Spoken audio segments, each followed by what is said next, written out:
नमस्कार, news room live में आपके साथ मैं हूं दीपक कुमार। लालू प्रसाद यादव रांची पहुंचे, जहां वो सीबीआई की विशेष अदालत में चारा घोटाला मामले में पेश हुए। सशरीर हाजिर होने की उन्होंने कोर्ट में उपस्थित होकर अपनी बात रखी। वकीलों ने पक्ष रखा, लेकिन इस बीच बाहर आकर उन्होंने केंद्र सरकार पर जोरदार हमला बोला। क्या बोलूं इसको, हमारा सेक्रेटरी था सुशील कुमार मोदी, ये बोला है सुशील मोदी कि लालू यादव रैली नहीं कर पाएंगे, जेल जाएंगे। इतना घबराया हुआ है सब रैली से कि उसमें है कि शिविर में हम लोगों ने तय किया राजगीर में कि भाजपा हटाओ, देश बचाओ। इस देश को इमरजेंसी जैसा स्थिति पैदा कर दिया है। ये बिल्कुल हमारा आंदोलन हमारा छिट गया। हम सब लोगों को बुलाए हैं, समान विचारधारा के लोगों को, और लगभग 14 तारीख को हम दिल्ली जाएंगे। और दिल्ली में वो माननीय सोनिया गांधी जी ने जो बैठक किया था 17 दलों का, उस दल में तय हुआ था कि एक कमेटी बना दी जाए और राष्ट्रपति उपराष्ट्रपति के चुनाव के मामले में क्या हम लोग का स्टैंड होना चाहिए। तो उसके लिए बैठक हो रही है 14 तारीख को। स्टेपनी न है, बीजेपी का स्टेपनी है ये। राज्य सरकार कुछ है, लॉ एंड ऑर्डर इतना खराब हो गया यहाँ पर। और समूचा जो टेनेंसी एक्ट में जो ज़मीन था लोगों को ले रहा ज़बरदस्ती, CNT वाला जितना है, तो ये मार रहा है, गोली मार रहा है, पीट रहा है, और झूठो बोलता है कि तरक्की कर गया तरक्की। और एगो मंत्री जी आए थे हाईवे वाले, तो आज उनका हम देखा अखबार में कि सोनरेखा नदी में जल मार्ग बनाया जाएगा। सोनरेखा नदी में पानी रहता ही नहीं, ये जल मार्ग बना रहे हैं। किसान गोली खा रहे हैं जो तुम पूछ रहे हो, और कृषि मंत्री जी योग सीख रहे हैं। ये बुढ़ारी में योग सीख रहे हैं, अपने स्वास्थ्य का चिंता इनको ज़्यादा है। और वहाँ पर योगी मुख्यमंत्री वो भी योग सीख रहे हैं वहाँ रामदेव जी से। तो रामदेव महाराज जी यादव जी बढ़िया से लोगों को योग पढ़ा रहे हैं।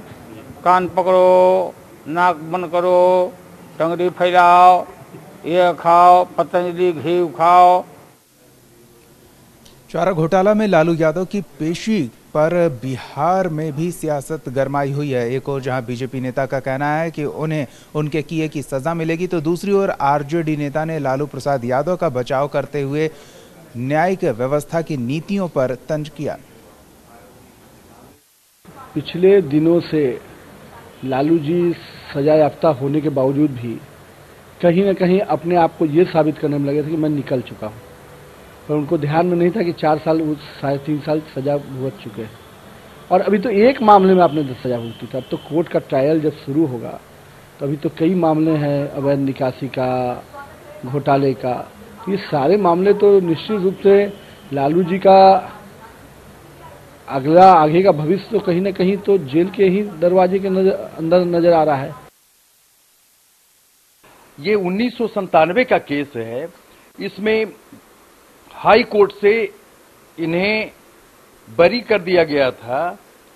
उसको सुप्रीम कोर्ट ने माना नहीं, लेकिन सुप्रीम कोर्ट ने केवल ये कहा कि ये प्राइमा फेसी 121B का भी केस चलता है। तो आई थिंक इंडिया के जैसे फ्लूइड डेमोक्रेसी और एक्टिव डेमोक्रेसी में इस तरह का जजमेंट अनवारंटेड होता है। मैं नहीं कह रहा हूं कि सुप्रीम कोर्ट गलत है, लेकिन ये जस्टिस को जरूर डिले कर रहा है। और डिलेड जो जस्टिस होता है वो किसी न किसी पार्टी को सफर करना पड़ता है। एक और किसान आंदोलन को लेकर मंदसौर सुलग रहा था, तो दूसरी ओर कृषि मंत्री राधा मोहन सिंह योग कर रहे थे। इस बात को लेकर उनकी काफी किरकिरी भी हुई, यहां तक कि आरजेडी सुप्रीमो लालू प्रसाद यादव ने भी उन्हें निशाने पर लिया।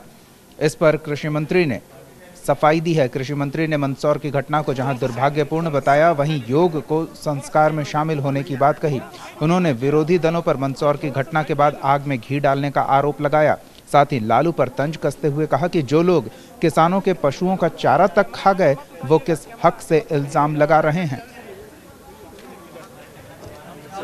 आज चिंता कर रहे हैं, जो की चिंता कर रहे हैं, लेकिन जरा अपने इतिहास और भूगोल को देखिए।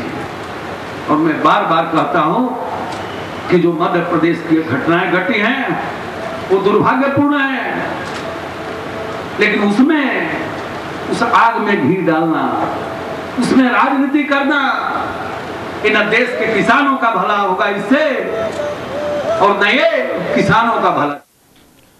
पटना के राजीव नगर थाना क्षेत्र में सेक्स रैकेट का पुलिस ने भंडाफोड़ करते हुए कई लोगों को हिरासत में भी लिया है। बताया जा रहा है कि इनमें से कुछ पहले भी इसी मामले में जेल जा चुके हैं।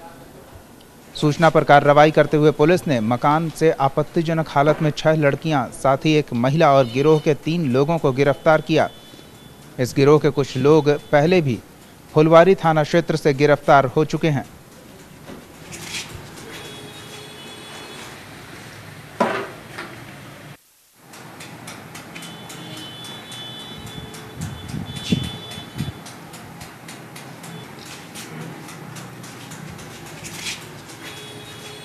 पटना के स्थानीय किलकारी बाल भवन में कुछ गुंडों द्वारा छात्र छात्राओं के साथ मारपीट किए जाने का मामला सामने आया है। देखिए ये रिपोर्ट। किलकारी संस्था के बाहर लापरवाह चालक ने पहले तो एक बच्चे के पैर पर गाड़ी चढ़ाई और फिर जब परिजनों ने चालक को सख्ती से समझाया तो दबंगों ने संस्थान के छात्र छात्राओं के साथ जमकर मारपीट कर दी। मुख्यमंत्री जी से हम इतना ही कहना चाहेंगे कि मतलब किलकारी पे तो कोई भी दोष नहीं आना चाहिए, क्योंकि किलकारी एक बहुत ही अच्छी संस्था है और हमको लगता है कि वो लोग जो है उनको एकदम बहुत कड़ी से कड़ी सजा देनी चाहिए उन लोगों को। मुख्यमंत्री से सुरक्षा की मांग करोगे? हाँ बिल्कुल। क्या कहोगे? हमको लगता है कि जैसे यहाँ पे बोला जा रहा है कि रात तक जैसे हम लोग रुकते हैं तो रात तक नहीं रुकने दिया जाए, लेकिन इसमें किलकारी की भी गलती नहीं, हम लोग तो सीखने के लिए रुकते हैं ना। तो यहाँ के लोगों की सोच गंदी, उनकी सोच ठीक करनी चाहिए, ना कि उनसे डर के हम लोगों को सवेरे जाना चाहिए। हम चले गए थे, उसके बाद यहाँ पे छोटे छोटे बच्चे थे, तो जब गेट बंद करने लगा गया तो भाला और कुछ वो कोई जूस बनाने वाला था, वो बर्फ तोड़ने वाला था, तो वही रॉड निकाल करके मारने लगा सबको। और ढेर सारे लोग थे, पहले तो 6-7 लोग थे, उसके बाद धीरे धीरे ढेर सारे लोग आ गए, सभी के हाथ में रॉड था, सबको मारने लगे रॉड से। आप भी जख्मी हुए? नहीं, हम वहाँ से चले गए थे। संस्थान की निर्देशिका ज्योति परिहार का कहना है कि कई बार स्थानीय थाने को भी जानकारी दी गई, लेकिन सुरक्षा को लेकर नतीजा सिफर रहा। ये बहुत शर्मनाक है। हम इसी सोसाइटी में, ऐसी सोसाइटी में रहते हैं जहाँ इतना अमानवीय व्यवहार लोग बच्चों के साथ कर सकते हैं। एडमिनिस्ट्रेशन से कोई सपोर्ट मिला? कल जब घटना हुई पुलिस कितनी देर काम कर रही है, उम्मीद भरोसा कर रहे हैं। कल भी 4 लोगों को पकड़ा है, आज भी 3-4 लोगों से वो बातचीत कर रही है। गार्जियन का भी यही कहना था कि इस तरह की घटना को देखकर लगता है कि बिहार में एक बार फिर जंगल राज आ गया है। ये तो भाई स्पष्ट तौर पे हर जगह हर चरण में देखने को मिल रहा है कि इस तरह से जो है व्यवस्था चूर हो गई है। व्यवस्था के पास कुछ भी व्यवस्था के नाम पे नहीं है कि किसी तरह से वो प्रशासनिक ढांचे को मजबूत बनाए रखे और चलाए, जिससे कि लोगों में भय का वातावरण ना हो। तो जंगल राज जैसा शब्द जो है चरितार्थ हो रहा है। बिहार में गुंडों का हौसला कितना बढ़ा हुआ है, ये घटना उसकी एक नजीर है। मासूम बच्चों पर भी दबंगों को तरस नहीं आया। जरूरत है ऐसे लोगों पर सख्त कानूनी कार्रवाई की। पटना से संवाददाता नीरज त्रिपाठी की रिपोर्ट, न्यूज़ इंडिया। गया समाहरणालय के सभाकक्ष में मेयर और डिप्टी मेयर के चुनावी प्रक्रिया को अंतिम रूप दिया गया। इस दौरान गया वार्ड संख्या 10 के प्रत्याशी वीरेंद्र कुमार पासवान को निर्विरोध मेयर पद के लिए चुना गया। उनके विरोध में किसी भी पार्षद ने नामांकन नहीं किया था।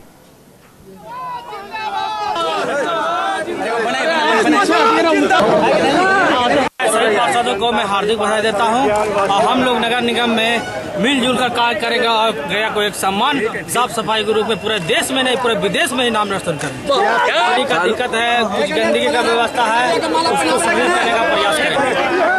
क्या जनता को कहना चाहेंगे आप? जनता को मैं हार्दिक बधाई देना चाहता हूँ।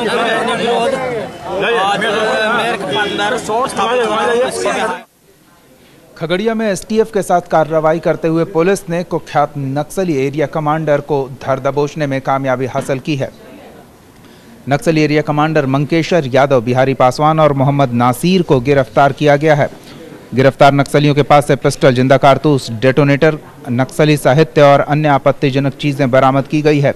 बता दें कि गिरफ्तार नक्सली पहले भी कई मामलों में वांछित था।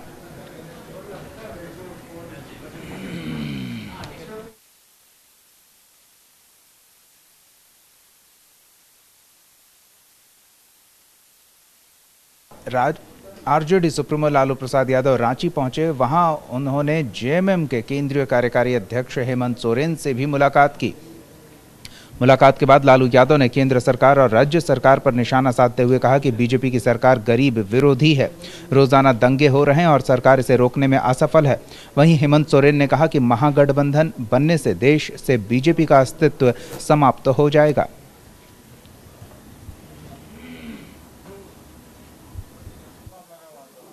झारखंड में एकता होना तय है और भाजपा का विदाई होना भी बिल्कुल तय है।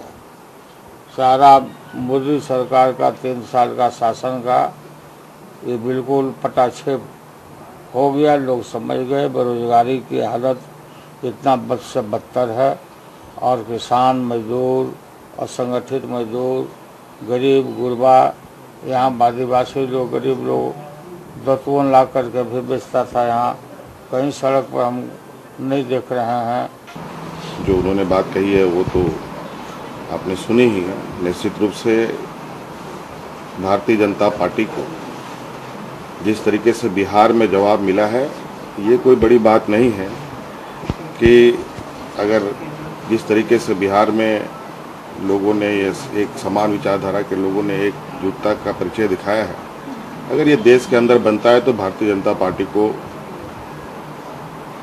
शायद ही कहीं खड़ा होने का मौका मिल पाएगा।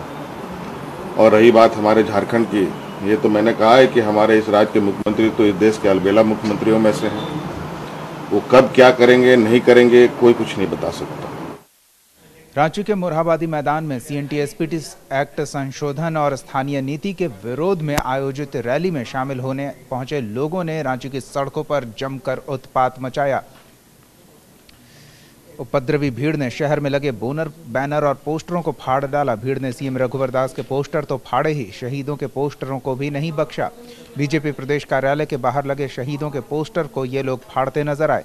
साथ ही राहगीरों पर लाठी डंडे भी बरसाते देखे गए। घटना पर केंद्रीय राज्य मंत्री जयंत सिन्हा ने कहा कि जनतंत्र में ऐसे लोगों की जगह नहीं। बहुत शर्मनाक घटना है। बिरसा मुंडा भगवान के शहादत दिवस के दिन पर जिस तरीके से कुछ असामाजिक तत्वों ने ये पोस्टर को फाड़ दिया है जिसमें भगवान बिरसा मुंडा के चित्र है और अन्य शहीदों का चित्र है, ये बहुत ही शर्मनाक और ये काला धब्बा है। और जिस तरीके से रोड में ये लोग तोड़फोड़ कर रहे थे, ये बहुत ही दुर्भाग्यपूर्ण घटना है। हम प्रशासन से मांग करते हैं कि भगवान बिरसा मुंडा का अपमान करने वाले इस जुलूस में जितने लोग शामिल थे और जितने दोषी हैं उनको चिन्हित करके इनके खिलाफ सख्त कार्रवाई की जाए। हमारे मुख्यालय पे इन्होंने पत्थर अभी फेंका, भगवान बिरसा मुंडा की तस्वीर को फाड़ दी, तो ये बहुत ही दुर्भाग्यपूर्ण घटना है। लोकतांत्रिक व्यवस्था में जनता और सरकार के बीच संवैधानिक तौर से, लोकतांत्रिक तौर से, शांतिपूर्वक तौर से जो भी संवाद हो, जो भी चर्चा हो, जो भी बहस हो, उसका हम स्वागत करते हैं। लेकिन जब इस प्रकार की हिंसात्मक घटनाएं होती हैं तो एक तो लॉ एंड ऑर्डर विधि व्यवस्था के हम लोग नज़रिए से उसे सख्ती से उस पर कार्रवाई करते हैं और दूसरी तरीके से हम उसका खंडन करते हैं लोकतांत्रिक तरीके से, क्योंकि अभी जैसे मैंने कहा जनतंत्र में जो हमारा जो जनतंत्र है, जो हमारा संविधान है, उसमें इस किस्म की दुर्व्यवहार के लिए कोई जगह नहीं है और हम इसकी एकदम स्पष्ट आलोचना करते हैं। केंद्रीय राज्य मंत्री जयंत सिन्हा मोदी सरकार के 3 साल के कार्यकाल की उपलब्धियां गिनाने रांची पहुंचे। इस दौरान उनसे खास बातचीत की न्यूज़ इंडिया संवाददाता सुजीत ने। 3 वर्ष के उपलब्धियों को लेकर हमारे साथ अभी केंद्रीय राज्य मंत्री जयंत सिन्हा जी हैं। इनसे आखिर जानते हैं कि इन 3 वर्षों में देश में कितने विकास के कार्य हुए हैं। सर, 3 वर्ष पूरे हुए हैं, सबसे पहले आपको न्यूज़ इंडिया की तरफ से मुबारकबाद। क्या कुछ उपलब्धियां रही हैं जो आप जनता को बताना चाहेंगे? 3 सालों में जो काम हुआ है वो बेमिसाल काम हुआ है और आपको नज़र आ रहा है कि चुनावी जो परिणाम है वो क्या है, देश की प्रतिष्ठा है उसमें कितनी महान वृद्धि हुई है और देश में अद्भुत विकास हुआ है। ये सब आप लोगों के सामने है और इस प्रकार जो काम हो रहा है, मैं कहता हूँ कि ये बिल्कुल बेमिसाल है। और इसके पीछे जो दो मुख्य कारण हैं, वो एक तो यह है कि माननीय प्रधानमंत्री जी नरेंद्र भाई मोदी जी का कुशल नेतृत्व है, और दूसरी हमारी विचारधारा, हमारा मूल मंत्र सबका साथ सबका विकास। इस लक्ष्य को लेकर जो हम लोगों की नीतियां बन रही हैं, जो योजनाएं बन रही हैं, उससे जनता को बहुत लाभ मिल रहा है, जनता को बहुत फ़ायदा मिल रहा है और जनता बहुत खुश भी है। और इसी कारण हम लोगों को ये बहुत ही बढ़िया से बढ़िया चुनावी परिणाम मिल रहे हैं। झारखंड में एक चीज़ देखा गया कि विकास की जो बातें हैं, विकास तेजी से हो रहे, लेकिन देखा गया कि यहाँ पर अफवाह के नाम पर या संप्रदाय के नाम पर, धर्म के नाम पर लगातार घटनाएं घट रही हैं। कहीं ना कहीं कानून व्यवस्था को लेकर सवाल उठ रहे हैं। इसको आप किस रूप में देखते हैं और क्या कुछ होना चाहिए? नहीं, जब भी हिंसात्मक घटनाएं होती हैं या गैर कानूनी घटनाएं होती हैं, तो ये बड़ी दुख की बातें हैं और हम लोग बड़ी सख्ती से उन पर कार्रवाई करते हैं और उनको संभालने की बिल्कुल कोशिश करते हैं और करते भी हैं। लेकिन जैसे जैसे विकास होता है, तो चाहे वो क्रिमिनल एलिमेंट हैं, वो थोड़े बढ़ जाते हैं, चाहे विरोधी हैं जिनमें ये बात पचती नहीं है, उनका और विवाद बढ़ जाता है। तो इस कारण तनाव थोड़ा बढ़ जाता है, पर उसको हम लोगों ने बहुत अच्छी तरीके से संभाला है और अधिकतर और 99% क्या 99.9% जो जनता है वो हमारे काम का स्वागत कर रही है और हमें पूरा समर्थन दे रही है। देश में जिस तरह से बीजेपी एक बड़ी पार्टी के रूप में उभरी है और लगातार विकास का काम कर रही है, वहीं अगर महागठबंधन यहाँ पर बनता है तो सबसे बड़ा सवाल होगा कि इस महागठबंधन का नेतृत्व कौन करेगा। अपने सहयोगी बैजनाथ के साथ सुजीत कुमार, न्यूज़ इंडिया, रांची। झारखंड में कोयलियरी और अन्य उपक्रमों में काम कर रहे मजदूरों की बुरी स्थिति को लेकर झारखंड मुक्ति मोर्चा चिंतन कर रही है। इस कड़ी में झारखंड मुक्ति मोर्चा राज्य भर के मजदूर संघों के साथ बैठक में जुटी है। इसी कड़ी में रामगढ़ में कोयलियरी मजदूर यूनियन की केंद्रीय समिति की बैठक में नेता प्रतिपक्ष हेमंत सोरेन और गोमिया विधायक योगेंद्र महतो मौजूद रहे। इस मौके पर हेमंत सोरेन ने कहा कि पार्टी जोर शोर से मजदूरों के हित के लिए काम कर रही है। आज देखिए, यहाँ हमारे झारखंड मुक्ति मोर्चा की मजदूर इकाई की यहाँ बैठक आज आहूत हुई है। झारखंड कोयलियरी मजदूर यूनियन की आज केंद्रीय समिति की बैठक हुई और विगत दिनों में जो पूरे राष्ट्रीय स्तर पर 19, 20, 21 को बंद आहूत हुई है मजदूर यूनियनों के द्वारा, झारखंड मुक्ति मोर्चा में ने भी आज इस मीटिंग में निर्णय लिया है। सबसे अनुशासित पार्टी होने का दंभ भरने वाली बीजेपी के धनबाद इकाई में सब कुछ ठीक ठाक नहीं चल रहा है। यहाँ के अंदरूनी कलह को सोशल मीडिया पर देखा जा सकता है, जहां नेता और कार्यकर्ता एक दूसरे पर कीचड़ उछालने में लगे हैं। इसे देखते हुए धनबाद में सांसद विरोधी गुट की बैठक बुलाई गई। सांसद पशुपतिनाथ सिंह और विधायक राज सिन्हा के बीच बड़ी तल्खी ने कार्यकर्ताओं को दो गुट में बांट रखा है। वहीं प्रदेश मंत्री सरिता श्रीवास्तव के फेसबुक पोस्ट के जरिए सांसद का पक्ष लेते हुए विधायक पर तंज कसा, जिसके बाद मामले को सुलझाने के लिए बैठक बुलानी पड़ी। ऐसी स्थिति में पार्टी के अंदर सांसद हो, विधायक हो, मेयर हो, जिलाध्यक्ष हो, सबकी जिम्मेवारी बनती है कि हम ऐसा कोई काम न करें, कोई ऐसी बात न करें जिससे पार्टी की छवि खराब हो। ये बहुत चिंता का विषय है। आज हम लोग बस इसी प्रकरण पे बैठ करके आपस में बहुत दुर्भाग्यपूर्ण, बहुत गलत है। प्रदेश के मंत्री, मतलब प्रदेश में मंत्री हैं, एक जिला में पदाधिकारी होना, मंडल में पदाधिकारी होना, जिस स्तर का आदमी है, जिस स्तर का बौद्धिक उस स्तर का होना चाहिए। प्रदेश मंत्री द्वारा जिस तरह का बयान दिया गया, ये बहुत दुर्भाग्यपूर्ण है। अनुशासनहीनता केवल आज की घटना में धनबाद में नहीं हो रहा है। जब से जिलाध्यक्ष जी जिम्मेदारी को संभाले, तब से धनबाद भाजपा का हर्ष पूरे प्रांत और राष्ट्रीय स्तर पर हो रहा है।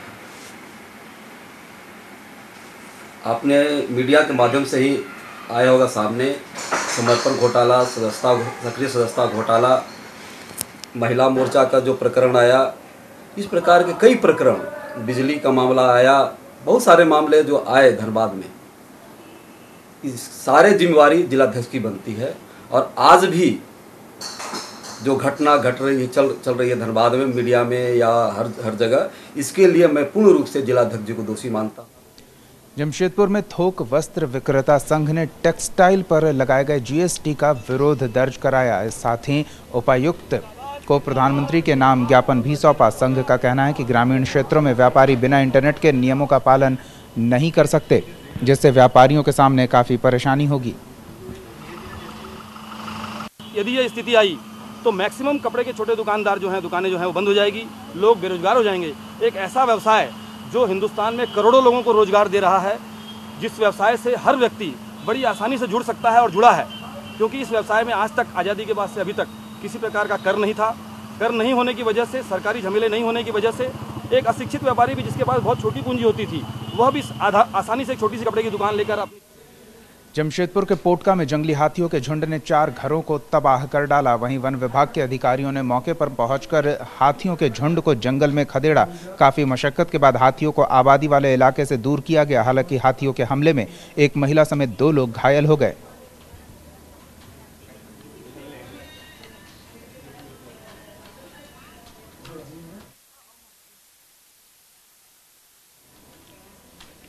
झारखंड के ग्रामीण कार्य विभाग के सचिव ने कहा है कि संथाल परगना का विकास सरकार की प्राथमिकता सूची में शामिल है। वहीं इस मुद्दे को लेकर पूरे परिवार के साथ दुमका पहुंचे ग्रामीण कार्य विभाग के सचिव ने बासुकीनाथ में फौजदारी बाबा के दरबार में मत्था टेका।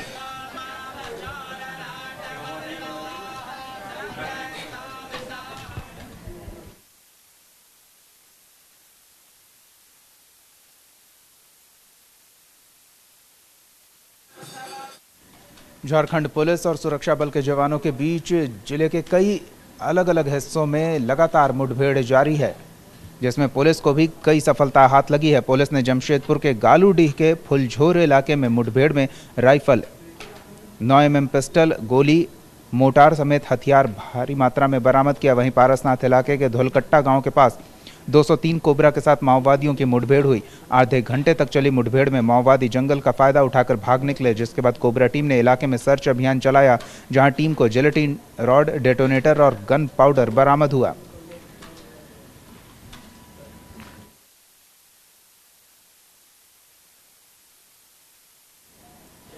न्यूज रूम लाइव में फिलहाल इतना ही। आप देखते रहिए न्यूज इंडिया। आप हमारे चैनल को YouTube पर सब्सक्राइब कर सकते हैं, न्यूज इंडिया निम्स पर।